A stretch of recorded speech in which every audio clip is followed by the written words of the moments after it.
And welcome into Getting Help from Uncle Sam. Well, the primaries are about a month off. They're at the end of May, on May 24th. And over the past few weeks, we've been trying to have different candidates on so you can see more than just a 30-second spot, a little bit more in depth as to what they really feel about different things. Today we have with us Tim James, and you're running for governor. Good to have you with us, buddy. Jack, good to be on the show. I'm old enough, I remember your dad as governor and your sweet mom.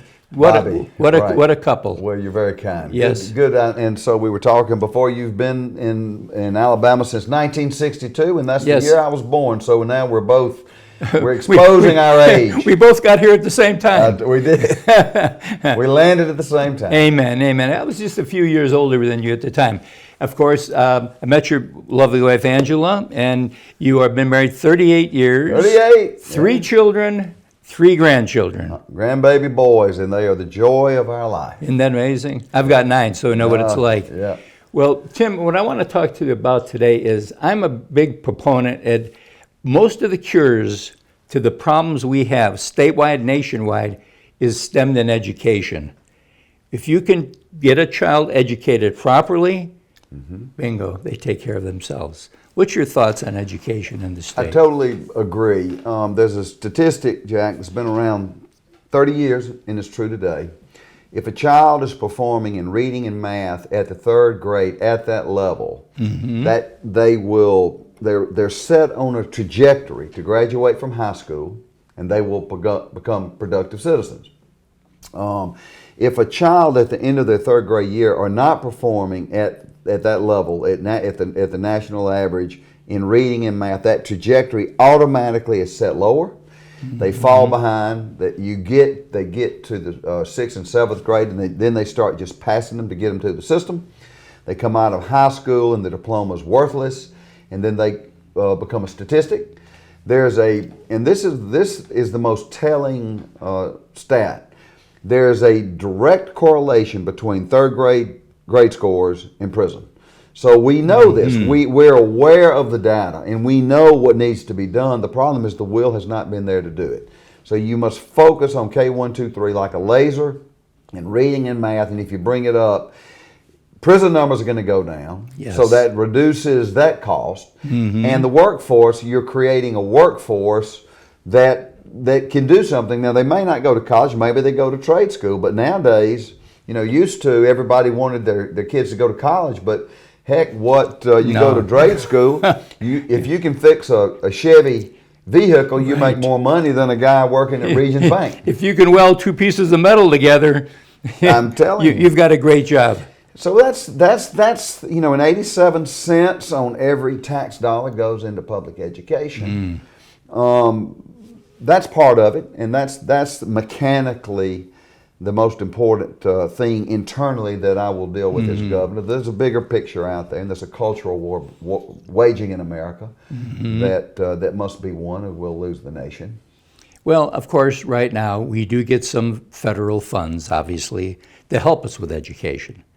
Are there ties to that money that says you have to do this or you have to do that? And can we get around those ties? Yeah, Common Core would be a perfect example where you have these national standards. Obviously, it doesn't work. And, we've gotten to the point because, a lot of people don't know this, and then when they hear it, it takes a while to digest.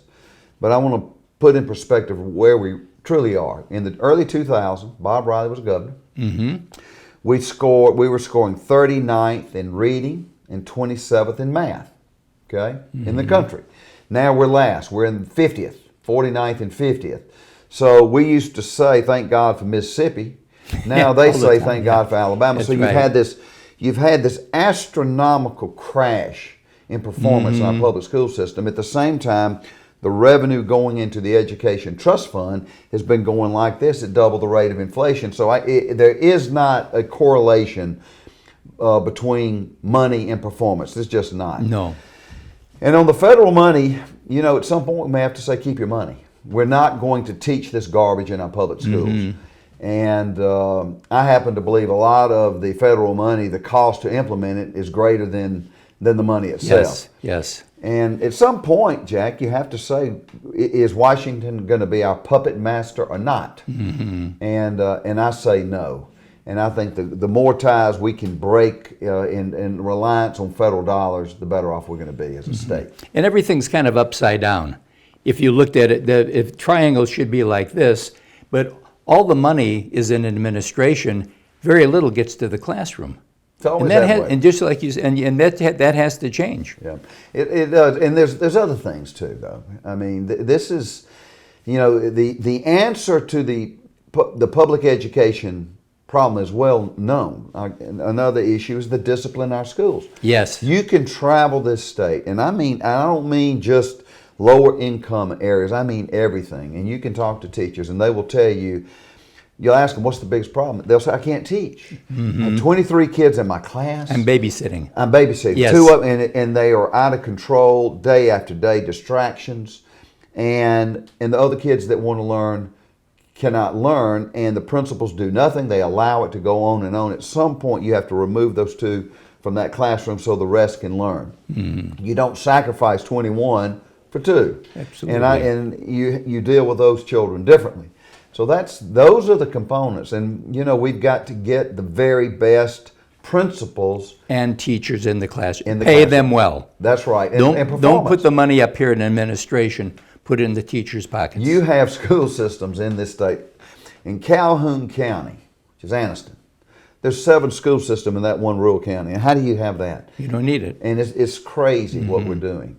So we've got to get serious about this. I intend, Jack, to deconstruct the education system as we know it to its raw foundation and rebuild it from the bottom up. Good. And that includes the discipline components, and at times it's going to be tough. We're going to have to get tough. It's about our children. I'm going to get you back again for another day, another interview. Good. But just remember, it's Tim James for governor. Tim James Governor. That's it. .com. TimJamesGovernor.com, and we'll be right back right after this.